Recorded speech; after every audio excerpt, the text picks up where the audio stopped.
कांशीराम को आप कितना पसंद करते हैं। कांशीराम ने 1981 में दलित शोषित समाज संघर्ष समिति का गठन किया, जिसे DS4 के नाम से जाना जाता है। इस दौरान उन्होंने नारा दिया, ठाकुर बनिया भाबन छोड़ बाकी सब DS4। ये नारा इतना प्रभावशाली था कि बहुजन समाज समेत निचली जाति के लोग सीधे तौर पर कांशीराम से जुड़ गए। इस नारे पर मनुवादियों ने आपत्ति भी जताई, लेकिन कांशीराम तो सर में कफन बांधकर बहुजनों को उनका अधिकार दिलाने के लिए रणभूमि में कूद चुके थे।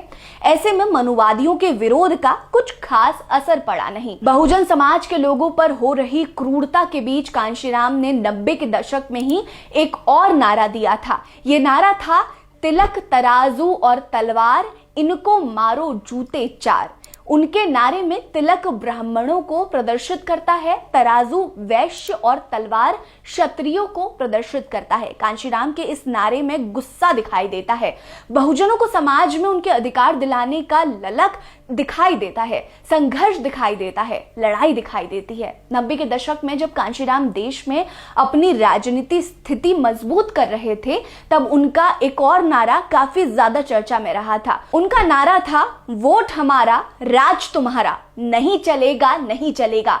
कांशीराम के बोल और उनके नारे बहुजनों के दिलों पर सीधा असर कर रहे थे और काफी ज्यादा संख्या में लोग उनसे जुड़ते जा रहे थे। इस महान नेता के बोल ने दलितों को खिलौना समझने वाले राजनीतिक दलों की हेकड़ी निकाल कर रख दी थी। इसके अलावा कांशीराम का नारा था, जिसकी जितनी संख्या भारी उसकी उतनी हिस्सेदारी। इसके अलावा एक और नारा जो सबसे ज्यादा मशहूर हुआ वो था, वोट से लेंगे CM PM, आरक्षण से लेंगे SP DM। इस नारे में वोट के जरिए मुख्यमंत्री और प्रधानमंत्री पद और आरक्षण के जरिए डिस्ट्रिक्ट मजिस्ट्रेट और पुलिस सुप्रिंटेंडेंट के पद लेने की बात कही जा रही है।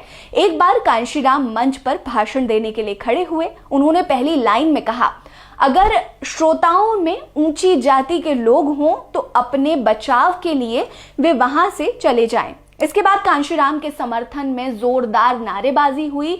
उनकी रैलियों से ऊंची जाति के लोग गायब होते चले गए। वहीं कांशीराम का एक काफी फेमस कोट है जिसे हर जगह संदर्भित किया जाता है। उन्होंने कहा था कि जिनको जवानी में चमचागिरी की लत लग जाती है, उनकी पूरी उम्र दलाली में गुजर जाती है। हालांकि सत्ता